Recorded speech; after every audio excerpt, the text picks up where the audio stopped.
Ever wonder what happened to Camelot Theme Park? Have you even ever heard of it? Well, don't fret, we'll go over what it was, what still remains, and what happened to Camelot Theme Park. Camelot Theme Park was a 40-acre theme park near Chorley, Lancashire, England. It originally opened in 1983 and closed in 2012, totaling 29 years of operation and 37 total rides along its journey. Camelot Theme Park, as you may tell from the name, was largely based around the medieval knights in Camelot. Tales of King Arthur and of other knighthood encompass most of the ride stories. The theme park was bought in 1986 by the Granada Group, then again bought by Prime Resorts Limited, who held on to the park for 11 years, from 1998 to 2009. Sadly, just before Prime Resorts bought the park, it was already going downhill. Visitors dropped from 500,000 to 336,204 during 1995 to 2006. That's a third gone in just 9 years. This may have been partially due to the accident that happened on the 22nd of October 2001.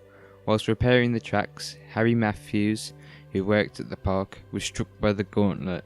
Sadly, he died. After years of diminishing visitor numbers, Prime Resorts finally put the park into receivership in February 2009. Lavender Hotels then purchased the park a month later. Only a few months after that, in September, the park was fined £4 million after investigators found no written safety procedures for the staff.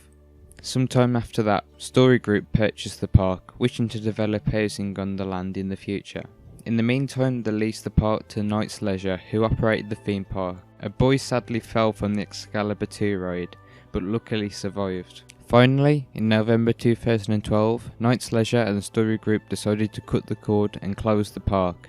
After years of declining visitor numbers and 2 major accidents, what else could they do? The site has been scavenged for most of its rides, but lies abandoned and left to rot. Many people have since explored the deserted park to find that the Nightmare is still there. The Nightmare was a 5G pull-in thrill ride opened in 2007, but was left to rust when the park closed.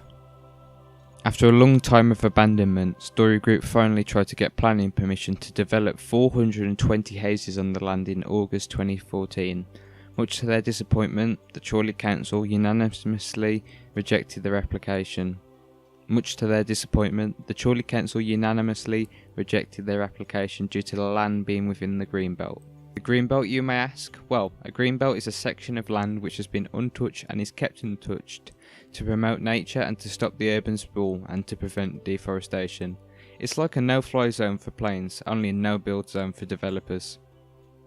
2 years later, they decided to try again and requested planning permission on the land, but this time only for 200 houses.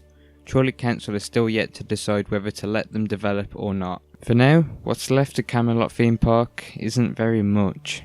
The castle is still there, the Nightmare is still there, and some other things are still there. Camelot Theme Park will never be rebuilt, and it will never be regained. And it's still undecided whether houses will be put there. For now, Camelot Theme Park has been left to rot.